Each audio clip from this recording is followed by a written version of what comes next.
कितने नौजवानों का भविष्य के साथ खिलवाड़ किया जा रहा है आपके हिसाब से? कम 1,20,000 नौजवान है इसमें। 1,20,000। मैं यूपी SSC जेई के आयोग के खिलाफ बैठा हूँ। हाँ, सरकार के हिसाब से तो बहुत छोटी सी बात है, क्योंकि हम लोगों ने यहाँ 10 साल अपनी पूरी जवानी बर्बाद कर दी है। क्योंकि ऐसा नहीं है कि आप अपनी मुस्कुराती फोटो तस्वीरें लगवा देंगे रोड पे तो ऐसा नहीं होता देश का विकास। भाई आप जीत रहे हैं, राजनीति में आ रहे हैं, इसका मतलब ये नहीं है कि आपको हटाया नहीं जा सकता। लोकतंत्र है, काम करना पड़ेगा, काम दिखाना पड़ेगा। यही तो हमारा दुर्भाग्य है कि हम लोग इतना पढ़ लिख के यहाँ स्थिति पर पहुँचे हैं कि हमें लाठियाँ खाने के लिए तैयार होना पड़ रहा है। तेज है इस पे। हम नौजवान हैं, खाएंगे लाठी, क्या कर सकते हैं? नहीं नौकरी मिल रही तो कम से कम लाठी ही खाएं, सैलरी नहीं मिल रही है तो हम लोगों ने जिताया है। मगर उसके बाद भी यार 23 चल रहा है। आप एक बात बताइए, 17 से 22 तक इनकी सरकार रही, इन्हीं की सरकार थी।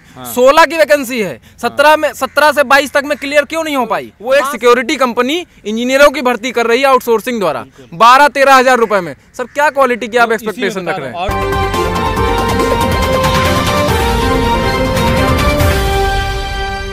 सलाम नमस्कार, मैं मोहम्मद ज़ैफ, आप देख रहे हैं 24 तक न्यूज़। लखनऊ के इको गार्डन में फिर से आज हाजिर हूं।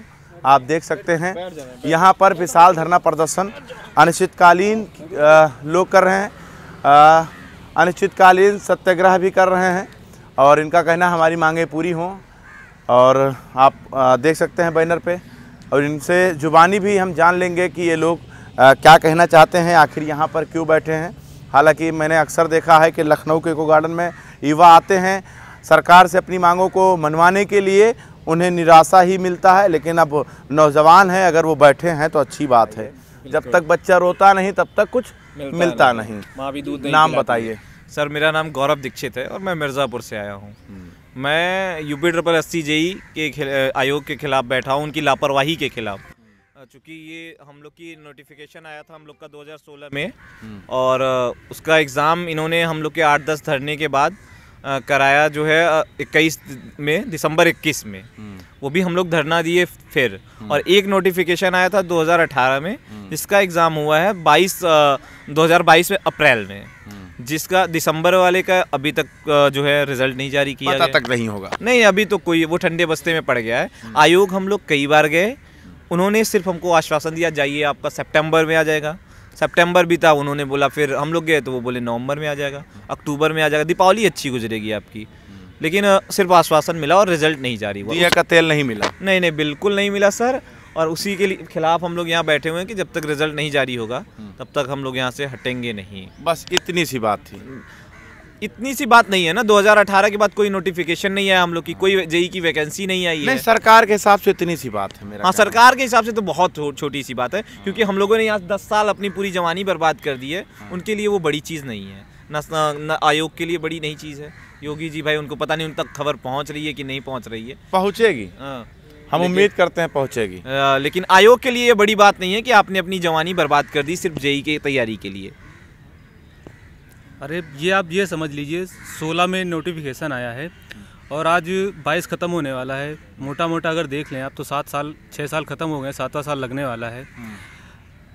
6 साल बाद तो पेपर हो रहा है, ठीक है। अगर इस साल भी नहीं रिजल्ट जारी किए तो नोटिफिकेशन आए 7 साल से ऊपर हो जाएंगे। आप खुद ही समझ लीजिए हम लोग इसमें क्या ही बोलें। कितने नौजवानों का भविष्य के साथ खिलवाड़ किया जा रहा है आपके हिसाब से? 1,20,000 नौजवान है इसमें। 1,20,000। जी। मतलब 1-2 बच्चों की बात नहीं है यहाँ पर। हमें तो लगा कि 1, 2, 3, 4, 5, 6, 7, 8 लोगों के साथ खिलवाड़ हो रहा है। चलिए सुना देते हैं, सरकार सुन लेगी। लेकिन 1,20,000 बच्चों के साथ खिलवाड़ किया जा रहा है। तो मंदिर मांगिए, मस्जिद मांगिए, नहीं दंगा कीजिए, वो तो तुरंत मिल जाएगा बॉस। बट क्या है कि अभी हम लोग 6 तारीख को विधानसभा का घेराव करने जाएंगे। यहाँ पे हमारे यहाँ प्रदेश से प्रत्येक जिले से लड़के आ रहे हैं। नहीं, लाठियां चलवाने में योगी जी पीछे नहीं हटते हैं। अरे सर, तो प्रशासन बहुत तेज है इस पे। हम नौजवान हैं, खाएंगे लाठी, क्या कर सकते हैं? नहीं नौकरी मिल रही तो कम से कम लाठी ही खाएं, सैलरी नहीं मिल रही है तो लाठी तो मिलेगी आराम से, वो खा लिया जाएगा। लड़ना तो पड़ेगा ना, किसी न किसी को तो लड़ना पड़ेगा। क्या कह रहे हैं? लड़ने के लिए तैयार हो गए हैं, अपने भविष्य को खतरे में डालने के लिए तैयार हो गए। इतना पढ़ाई किस लिए किए थे भैया? यही तो हमारा दुर्भाग्य है कि हम लोग इतना पढ़ लिख के यहाँ स्थिति पर पहुँचे हैं कि हमें लाठियाँ खाने के लिए तैयार होना पड़ रहा है। हम सरकार से यही गुजारिश करेंगे कि हमारी ये जो मांग है इसको पूरा किया जाए, क्योंकि हम नौजवानों का भविष्य बहुत खतरे में है। काफ़ी नौजवान तो ऐसे हैं जो ओवरेज होने की कगार पे बैठे हैं। बताइए, हम सरकार से ये उम्मीद नहीं कर सकते, लेकिन सरकार और आयोग हमारे खिलाफ ये चीज़ें कर रहा है, ये अच्छा नहीं है। कौन है जो अड़चन डाल रहा है? आपको किसके ऊपर शक हो रहा है? अड़चन के लिए तो हम कई बार जो है हमने जो कोशिश करी अपने ये मांगे मनवाने की आयोग पर, लेकिन वहाँ हमारी मांगों को माना नहीं गया और बार बार आश्वासन के सिवाय हमें कुछ नहीं मिला।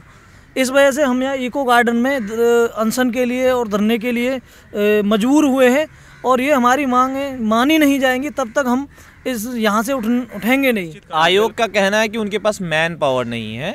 वो 10 लाख बच्चे जिसमें हैं, हाँ। जैसे पेट है उसमें 18 लाख बच्चे थे, उनका वो रिजल्ट जारी करने के लिए उनके पास मैन पावर है। ANM का रिजल्ट देने के लिए उनके पास मैन पावर है।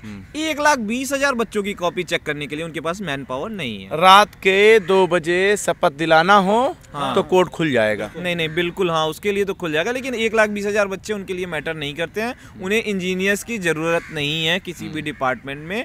या तो कॉलेज बंद कर दे, फिर यही जरूरत है। नहीं, पीछे वाले मंत्री जी कह रहे थे हमारे पास योग्य युवा नहीं है उत्तर प्रदेश के अंदर। क्या नाम था उनका मंत्री जी का?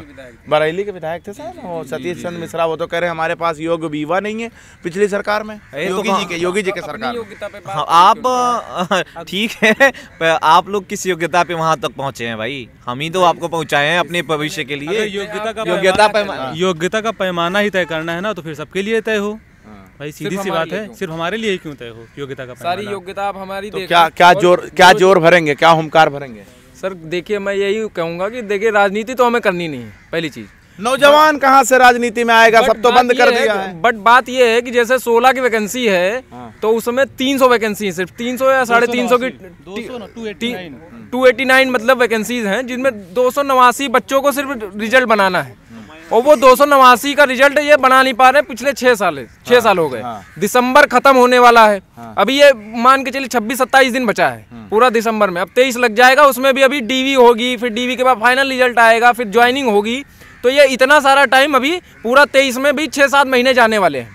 तो अब आप ये सोचिए कि इनकी मनसा पता नहीं क्या क्लियर। 2017 में इलेक्शन पूरा 300 इनका मनसा जो है 2024 में फिर से प्रधानमंत्री बनाने का है बस। नहीं, तो वो होंगे अंधभक्त, इनके घूम रहे होंगे अंधभक्त, हमें उससे कोई आपत्ति नहीं है। आप ये एक बात बताइए, 17 से 22 तक इनकी सरकार रही, इन्हीं की सरकार थी। 16 की वैकेंसी है, 17 से 22 तक में क्लियर क्यों नहीं हो पाई? 5 साल यही थे। ऐसा नहीं कि सरकार बदली है और वही सरकार फिर से आई है सत्ता में और अच्छी खासी सीटों के साथ आई है, हम लोगों ने जिताया है। मगर उसके बाद भी यार 23 चल रहा है। 23 का क्या मतलब, क्या साधना चाह रहे हैं भाई? आप जीत रहे हैं, राजनीति में आ रहे हैं, इसका मतलब ये नहीं है कि आपको हटाया नहीं जा सकता। लोकतंत्र है, काम करना पड़ेगा, काम दिखाना पड़ेगा। और ये जो 16 की वैकेंसी है 22-23 में जा रही है, सर ये गलत कर रहे हैं, ये ठीक नहीं कर रहे हैं। और अगर ये बात हम आपके माध्यम से उन तक पहुंचती है तो मैं चाहूँगा कि कम से कम इस पर संज्ञान लें, क्योंकि ऐसा नहीं है कि आप अपनी मुस्कुराती फोटो तस्वीरें लगवा देंगे रोड पे, तो ऐसा नहीं होता देश का विकास। हाँ, यही बात नहीं समझ में आ रहा है। होंडिगो में देखिए, जगह जगह पे लिखा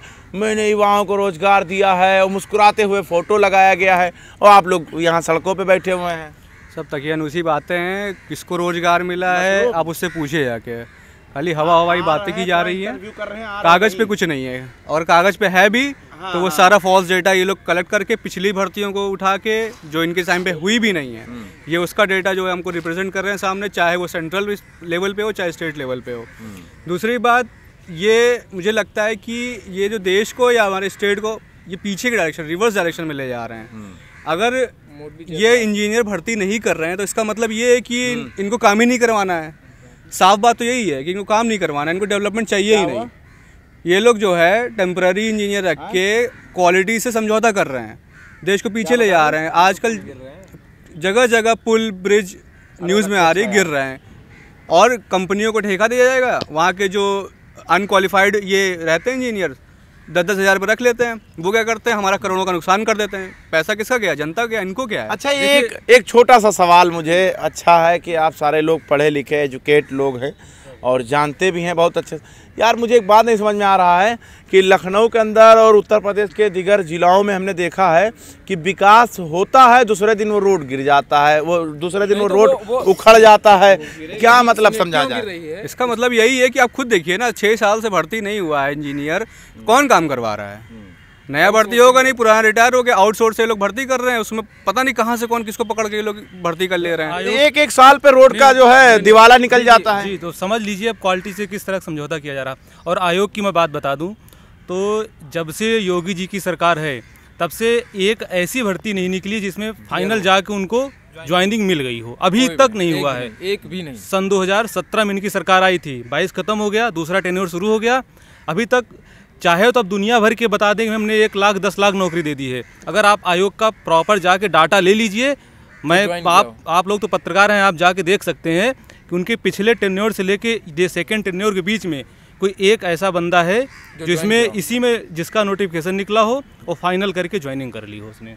आज तक ज्वाइन नहीं किया। और दूसरी चीज़ मैं बताऊंगा, जो आप कह रहे 1 साल में सड़कें खराब हो रही, सर एक बात बताऊं, 16 की वैकेंसी हम लोगों की नहीं क्लियर हो रही, मगर वही 2021 लास्ट में एक वैकेंसी आउटसोर्सिंग द्वारा भरी जा रही है। और आउटसोर्सिंग से जो भरी जा रही है वो कौन भर रहा है जान रहे हैं आप? उसके लिए जो संगठन बनाया गया जो भर रही है वो एक सिक्योरिटी कंपनी इंजीनियरों की भर्ती कर रही है आउटसोर्सिंग द्वारा 12-13 हज़ार रुपए में। सर क्या क्वालिटी की आप एक्सपेक्टेशन रख रहे हैं? क्या क्वालिटी होगी?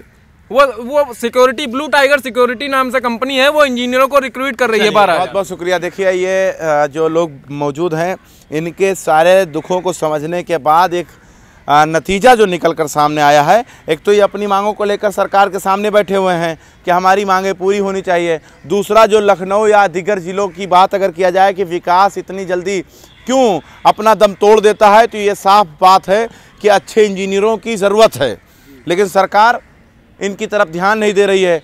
अब जो बेकार इंजीनियर हैं जो काम जानते ही नहीं हैं और भर्ती होगा ही नहीं, तो जाहिर सी बात है हाल बेहाल होगा। अब देखना ये होगा कि इनको इंसाफ मिलता है या इसी तरीके दर दर भटकेंगे। देखते रहे आप 24 तक न्यूज़।